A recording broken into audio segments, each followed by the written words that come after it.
म्हटलं चला आज जगदंबा देवीच्या शेवटचा दिवस आहे, दर्शन वगैरे करून घेऊ. मग मी आलो अमृतनगरमध्ये. मग इथं दर्शन घ्यायला आलो तर मग माहिती पडलं की बा रांगोळीचं कॉम्पिटिशन आहे. मग मी रांगोळी वगैरे बघितले. खूप छान रांगोळी वगैरे काढलेले होते. हे बघा हे देवी खूप छान काढलेली आहे. मग इथे आल्यानंतर आई राधा उदो उदो हे देवी खूप छान काढलेली होती रांगोळीमध्ये.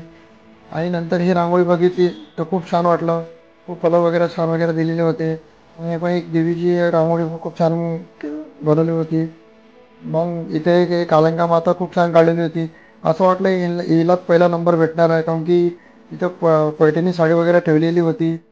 मग नंतर आलो आम्ही. आता करवा चौक होऊन गेला आहे. करवा चौकची पण खूप छान रांगोळी होती. नंतर हॅप्पी दिवाळीची खूप छान रांगोळी काढलेली होती. मग थोडं पुढे गेलो तर हे महादेवाची पिंडी पण खूप छान काढलेली होती. मग मी काय देवीचे वगैरे दर्शन वगैरे घेतले. मग तिथं बघितले तर खूप छान रांगोळी काढलेली होती.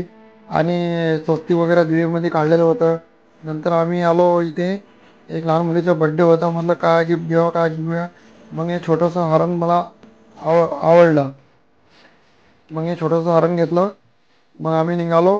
पाणीपुरी वगैरे खाल्ली. बाय बाय, भेटू नेक्स्ट.